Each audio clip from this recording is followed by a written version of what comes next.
Hi, it's Joe. The first production Spitfire Mk1 was delivered to the RAF No. 19th Squadron at Duxford on August 4th, 1938. The Spitfire is arguably probably one of the most famous aircraft ever to fly during World War II.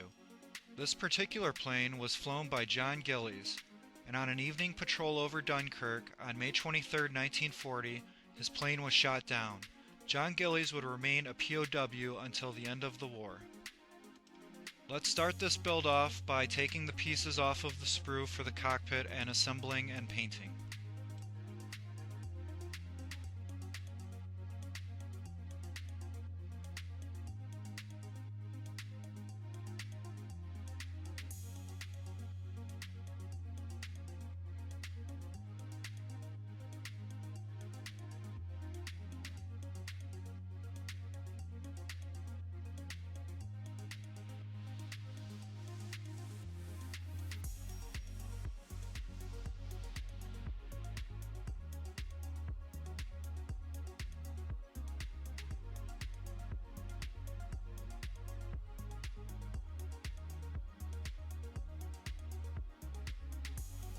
Here I am painting the cockpit interior green. I wanted to try hand painting this kit as opposed to using an airbrush, so let's see how it turns out.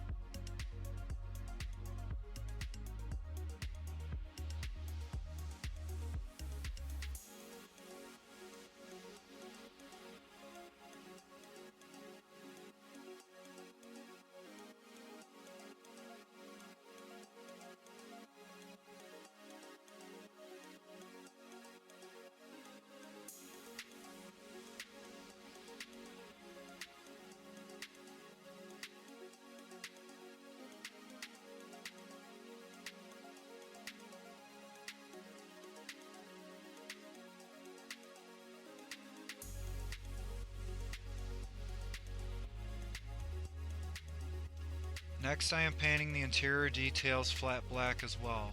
I will then dry brush ghost gray over the top to add more detail.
Thin layers of paint will help you avoid brush strokes after you are done painting. It can take 1 or 2 layers of paint for it to stick to the surface correctly, so you could spray the sprues with a primer beforehand, but with enough layers eventually the paint will start sticking. Just make sure that the layers are very thin.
Make sure that you dry fit the pieces before committing to glue.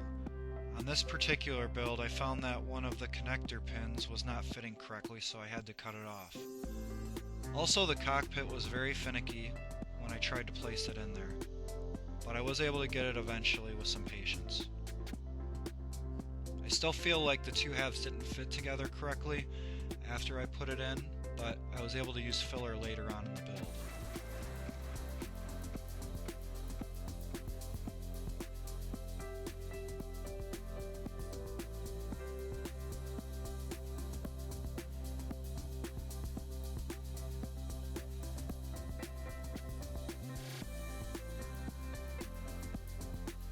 I'm not sure how noticeable this is once you finish the model, but I'm painting the bottom interior green and the gun ports black.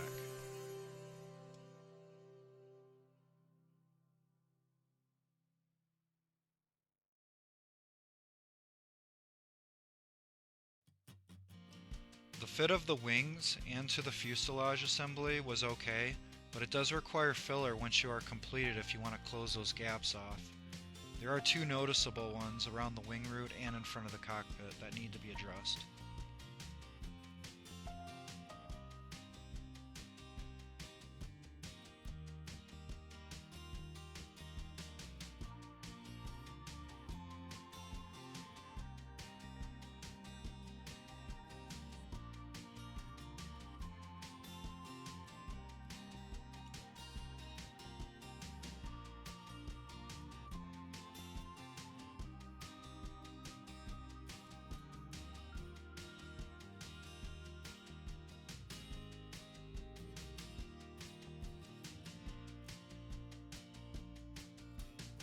I'm going to use Milliput to close these bigger gaps, as regular putty is not going to work correctly. I used to be intimidated by Milliput, but after using it on a few builds, I've become very accustomed to it, and I actually prefer using this to regular putty now.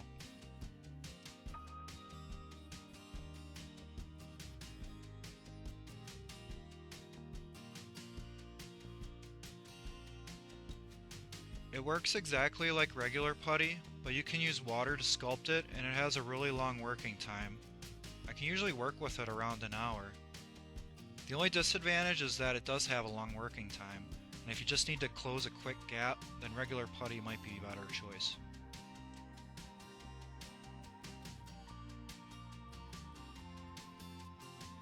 Here I am deepening the panel lines with my hobby knife. I find that if I do this before I sand, that it's easier for me to rescribe them later on.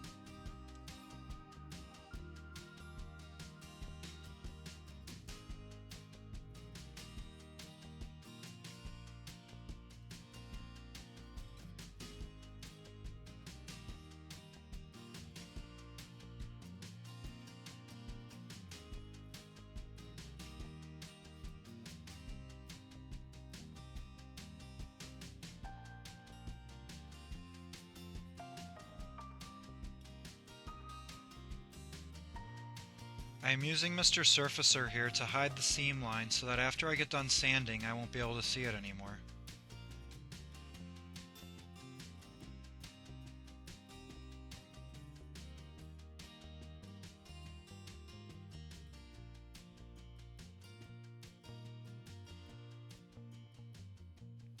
I'm using regular putty for the wing roots, which worked fine, but I think Milliput might have been a little bit better of a choice for this.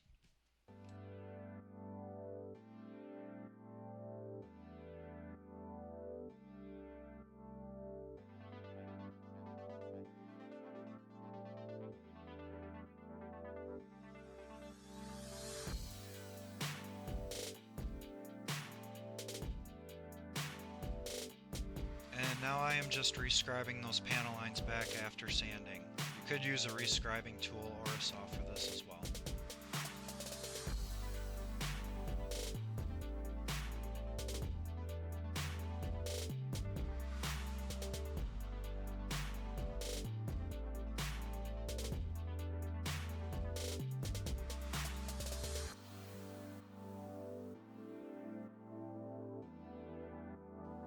You might notice right now that those wheel wells look a little weird, one being painted black and another white. More on that later.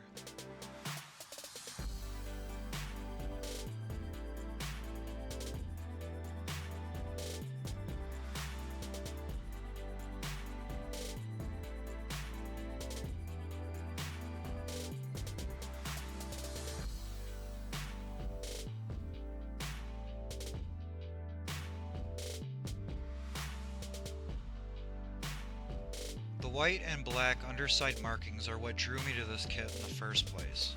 However, when I decided to paint the wheel wells according to the directions, they were mixed up. Upon further research, I learned that they might have been silver. So I just spray painted the whole thing silver and went from there. After I finished the kit, I also noticed in small print on the back of the box that the whole underside might have been silver and not even painted the white and the black. So there's that too.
Again, it might take a few layers of thinned paint to get the color to the consistency that you want it, but it is worth it because you will not have any brush strokes and the finish will look great.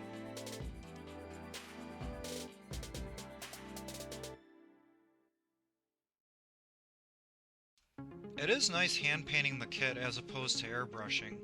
I grew up painting paintings when I was younger, and I've always found it very relaxing. Also, you don't have to worry about masking, so that's definitely a bonus.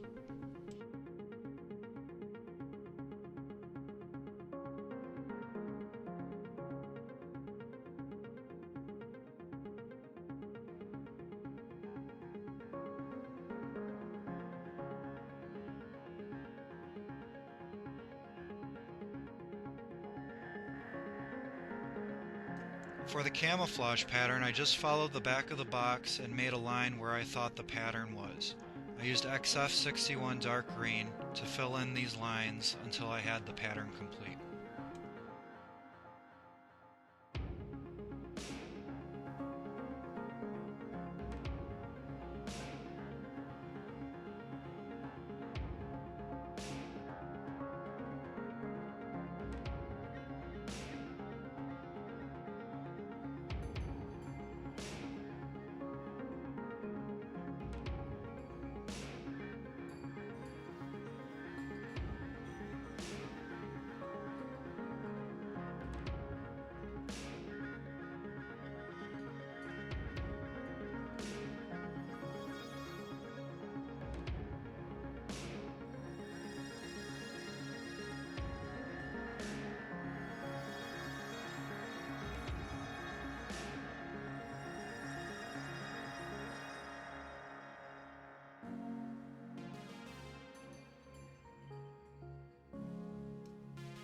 When I paint, I go from the lightest colors to the darkest colors, so this flat black is the final one.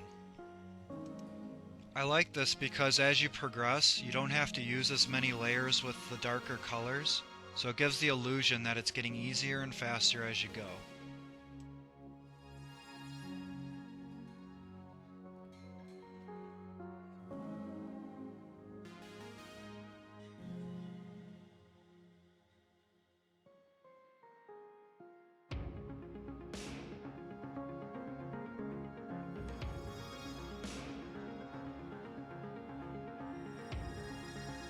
I find that I can create chipping with a toothpick as long as I use the TS spray from Tamiya beforehand.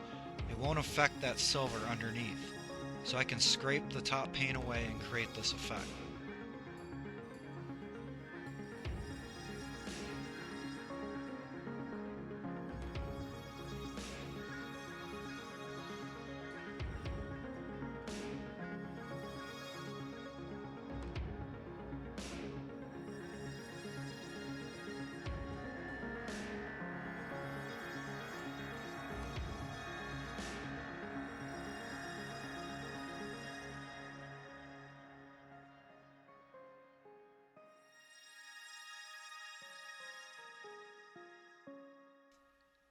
And now I use Pledge floor gloss to protect my paintwork. The gloss coat also prepares the surface for decal application, as decals love a smooth surface to adhere to.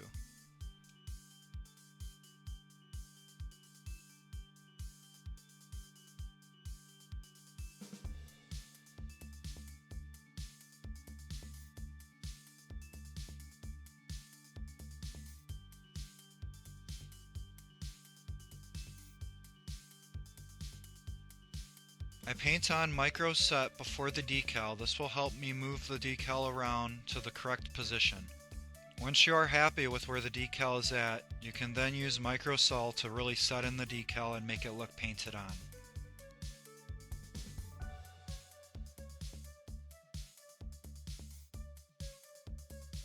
I use an old airbrush needle to help me move around these decals. I find these very handy, especially when doing the stencils.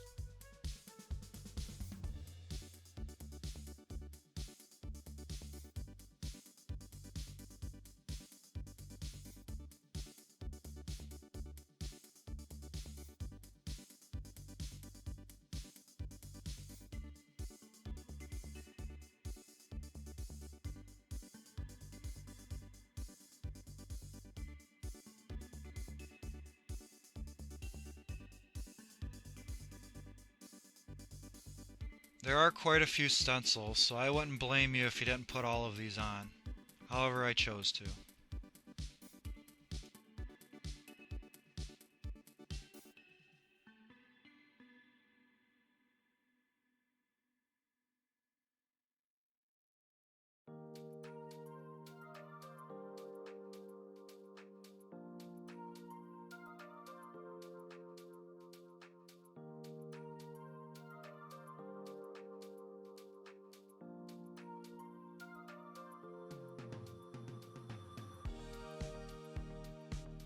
I find the key to doing decals is not to panic. Even if the decal isn't in the correct spot, all you have to do is put some more micro set on there and eventually it will start moving again.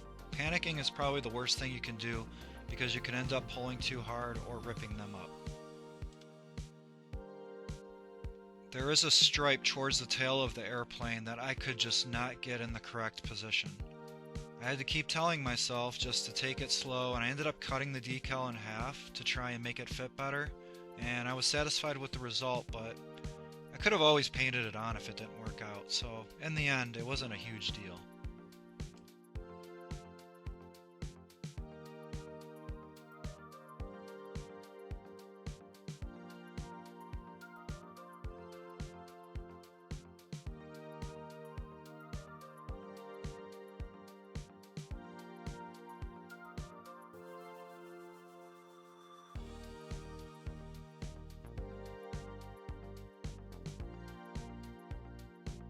You can drag a knife over the top of the decal in the panel lines to further enhance the look of them.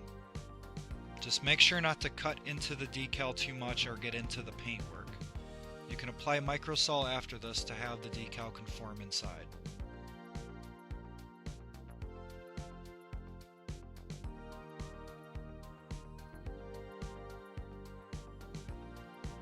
These red squares in front of the gun ports were a little bit challenging to do, but I basically put them on like sticky notes and then gradually pulled them over using microsol. I then used my airbrush needle to poke the hole in it. Once the decals are in position and dried from the microsol, you can then wipe down the model with distilled water. You don't want any of this residue left behind as you put on your clear coats and final weathering processes.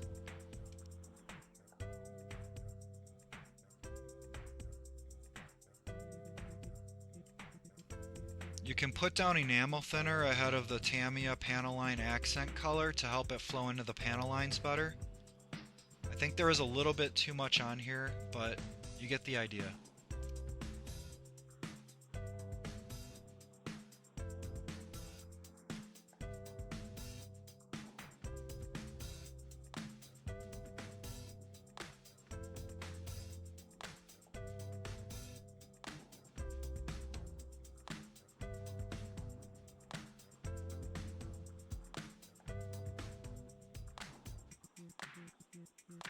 To remove the wash, just dampen the cotton bud with the enamel thinner and lightly brush it away. You don't want to soak the cotton bud, otherwise you'll wash everything away, which you don't want.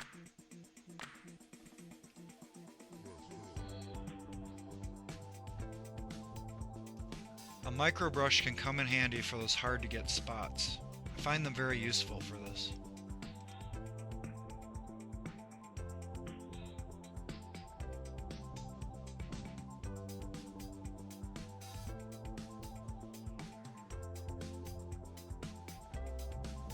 I am now using oil paints to create grease and grime on the wings as well as the exhaust. Oil paint takes a long time to dry as well. You also want to make sure you use gloves from this point on, otherwise you can leave fingerprints on your model. Obviously you don't want that.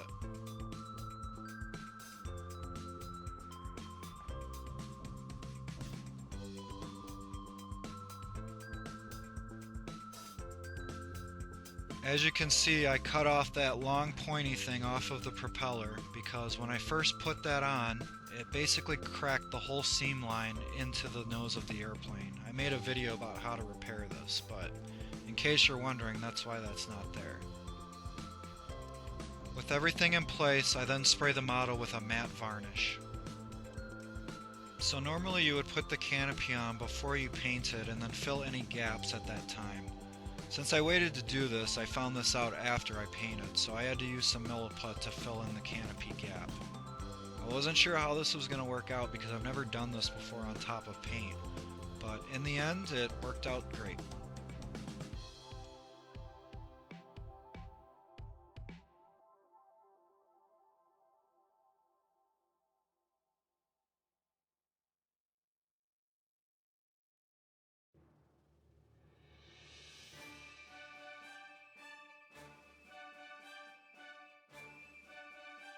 And now I am painting the canopy. I used the interior green color on the outside because that's what the interior of the canopy would have been.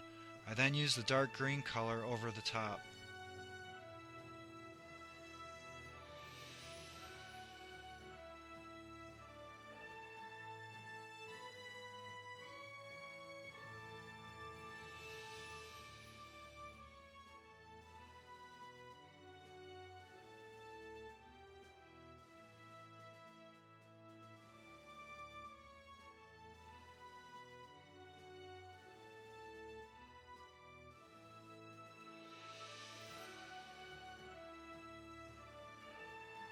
The nice thing about using acrylics is once the paint is dry, you can actually scrape the parts where you weren't perfect.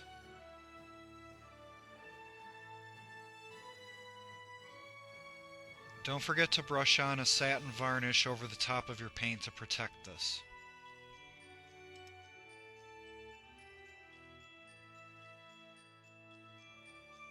I am using stretch sprue to create the rigging.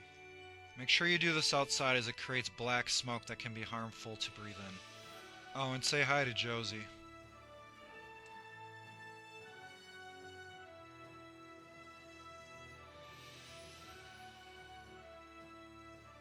This part can require a little bit of patience, but I find that if I use Tamiya extra thin, I can kind of get the two to bond together, and then I put crazy glue over the top to help it stick even more. You don't have to have the two tightened really tight, as you can tighten them later on with an incense stick, which I will show you next.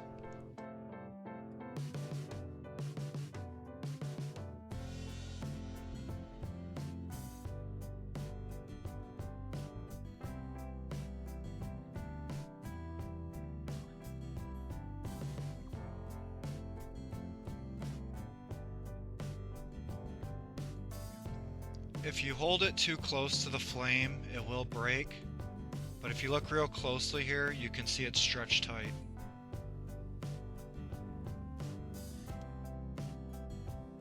And then I just paint the wire rubber black once that's complete.